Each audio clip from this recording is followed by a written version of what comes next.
In today's quick recipe video, I'm showing you how to make sourdough cheese crackers. Very similar to Cheez-Its, these are made with real cheddar cheese. They're crunchy, cheesy, salty, and they have these really nice flaky layers on the inside. To make these crackers, get out a blender or a food processor. Blending the dough will actually make the crackers look orange instead of just looking like they have shredded cheese in them. Then to your blender, add 3 tablespoons of oil. I'm using extra virgin olive oil, but you could use vegetable oil or canola oil for a more neutral flavor. That is what Cheez-Its uses in their commercial product. Then to the blender, add 200 grams of sourdough starter or sourdough discard. This starter had been fed about 12 hours before and it was bubbly and really well fermented. That will give the crackers some nice sour flavor. Then to make the flavors pop, add 3/4 of a teaspoon of salt, and then add a 1/4 teaspoon of regular unsmoked paprika. This is the only spice listed on the Cheez-Its ingredient list, and it will give your sourdough cheese crackers a more Cheez-It-like flavor. Next, add 60 grams or a half cup of all-purpose flour, and then 4 ounces of shredded cheddar cheese. You'll probably find quite a few cheddar cheese options at the grocery store. For this recipe, I recommend choosing either a medium or a sharp cheddar cheese. That's what I chose. Cut off a 4-ounce block of the cheese and then shred that yourself with a cheese grater. You can shred the cheese as large or as small as you want because you're going to be blending the cheese into the dough in the blender anyway. So place your cheddar cheese in the blender, and that is the last ingredient you'll need to make these sourdough cheese crackers.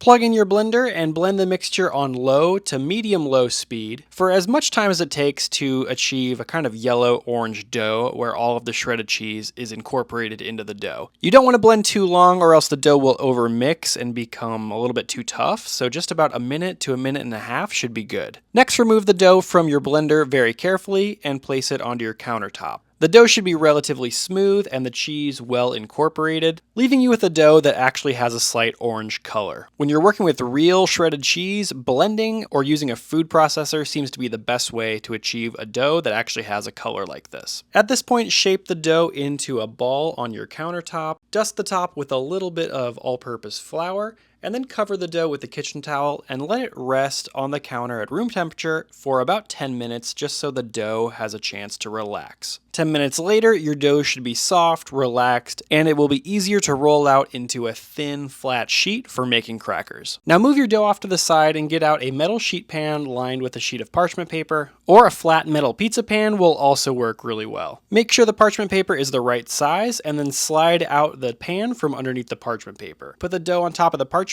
and you're going to be rolling it out with the rolling pin right on top of the parchment paper. Before rolling, press the dough down with your fingertips just a little bit to flatten the dough into a disc. You'll find that the dough is really easy to shape and it feels a lot like Play-Doh. Once you've got the dough pressed out into a disc, dust the top with a little bit more all-purpose flour just to create a slight non-stick surface, and then carefully roll out the sourdough cracker dough into a large rectangle or as close to a rectangular shape as you can. You're looking for a thickness around 1/16 of an inch thick to 1/8 of an inch thick. In general, for crispy crackers, you'll want the dough to be as thin as possible now before you bake it. Even if you have to roll the dough larger than the parchment paper, that's completely fine. You can always cut off some of the excess dough so that the dough fits into the pan. Now, once your dough is the correct thickness, go ahead and get out a pizza cutter and remove some of the excess dough that's hanging over the sides of the parchment paper. You can make the dough into a nice rectangle now, peel away the excess dough pieces, and then you could cut those up and make oddly shaped crackers in a different pan. Now that you have a rectangular sheet of dough, you can go ahead and cut out the final shape of the crackers now before you bake them. Other recipes might have you par bake the dough, then cut them into crackers, and then finish baking them a second time. But for this recipe, you can just cut them first and then bake them the whole way through. So get out a pizza cutter and slice your cheese crackers into roughly 1 inch by 1 inch squares. For the signature hole or dimple in the middle of each cracker, get out a chopstick or your favorite pair of children's chopsticks and poke one hole in the middle of each square cracker. This will not only give the crackers their signature look, but it will also serve to keep the crackers from puffing up in the oven when the steam is released from the crackers while they're baking. So when they're baking in the oven, the crackers will puff up slightly and get really crispy, but they'll stay flat and they won't bubble up in the center.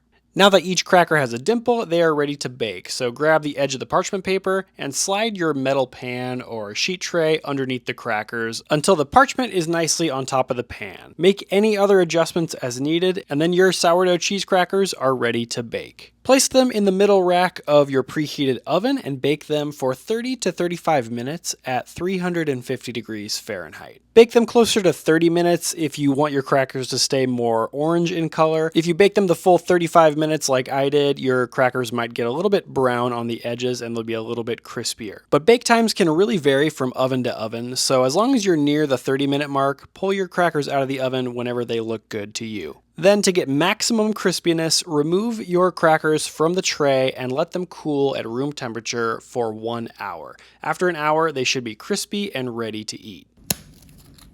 These crackers are crispy and crunchy with a delicate snap, and they have beautiful flaky layers on the inside, which is exactly what I was hoping for. The sharp cheddar cheese flavor really comes through in these crackers. There's a tanginess that comes from both the cheese and the sourdough, which is something I think that you'd really want in a kind of cracker like this when you're trying to imitate a Cheez-It. That really packs a punch when it comes to the cheese flavor. But of course, these are actually made with real shredded cheddar cheese instead of just cheese powder. So if you like sourdough, you like Cheez-Its, or you just like making things homemade, go ahead and give this recipe a try. A link to the written recipe will be down in the video description below.